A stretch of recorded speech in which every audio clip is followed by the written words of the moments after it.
Hey, I'm Chris Velasco, Senior Mobile Editor at Engadget. We're coming at you from the Google Pixel 2 launch event here in San Francisco. There's a lot going on. There's a ton of journalists and a ton of people clamoring to see these new devices, and frankly, so am I. So let's go take a closer look.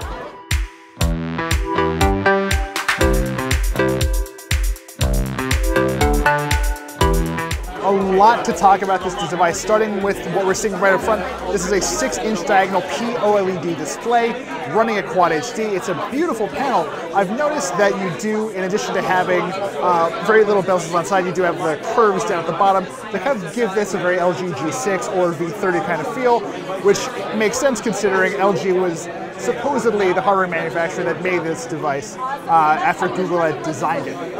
We've not been able to confirm that. No one at Google has said anything about it, but there you go. I do want to point out that this body is incredible. So this is built of an aluminum that has been treated to kind of feel like a very sturdy polycarbonate. This is the two-tone finish. We've got a glass window up here to allow for better propagation of your wireless signal, so your LTE, your Wi-Fi should work super nicely. And just look how striking that is, that beautiful white aluminum, which again, does not feel like aluminum at all. The black, and then you've got that orange accent right outside for a pop of color. It feels fun, and a little more fun than, I would say, the red dot of the Apple Watch Series 3 does.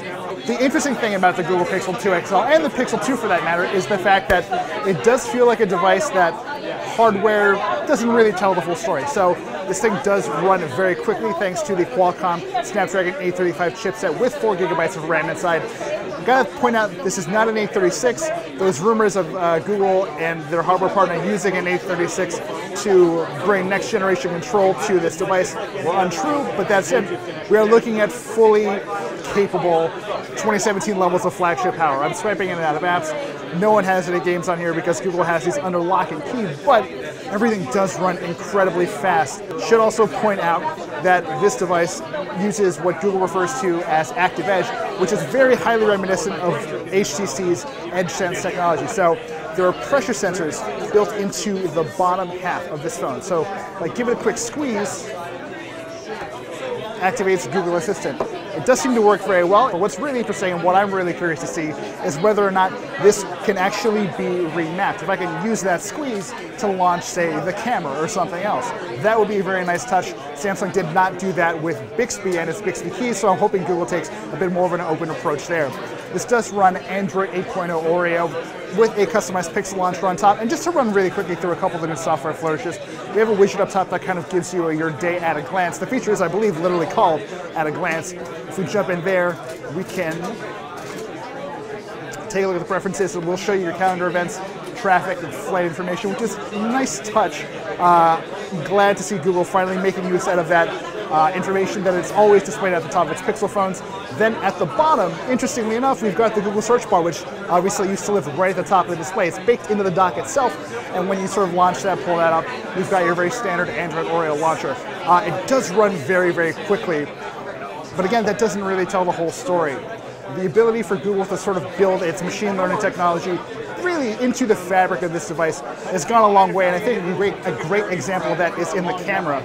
So really quick, there is a 12 megapixel camera here above the pixel imprint fingerprint sensor, which does seem to work very quickly.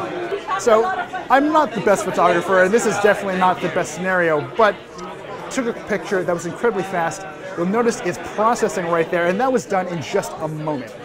So Google's machine learning is basically taking multiple photos at once, combining them into what it believes is the best shot, and considering the circumstances, considering where we are right now, we're getting a lot of detail, we're getting a lot of clarity here. I'm really looking forward to playing with this more just because this is what DxOMark has said is the best smartphone camera out there. But here's another beautiful thing about this camera. So let's take a photo of my watch here. Boom, done. It does the quick processing. Again, takes a pretty solid photo for what is actually happening here. But we do have that tiny icon right there that'll activate Google Lens, which uses Google's Google's machine learning technology again to identify what's in the photo and to kind of give you contextually sensitive information about it. So give that a tap.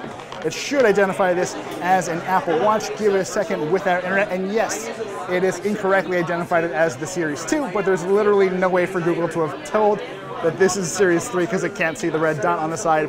That worked very quickly, and I gotta say, much more accurately than Samsung's Bixby Vision did. So really I cannot overstate how exciting a device like this feels. One more thing I should point out, which you're not going to be able to notice, there is a SIM card slot here on the side. It does take a standard nano SIM, but it does also have an eSIM inside. So if you're a Project Pi subscriber, we're hearing T-Mobile might also support this in short order as well. You'll be able to activate this phone on the network and manage your plan, your features, and everything directly from the device without having to switch your SIM card in and out.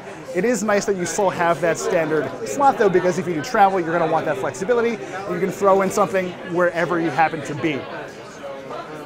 Again, I really can't overstate that this feels like a special device. It feels, this is going to sound a little cheesy, like Google's software has been given a very specific physical form.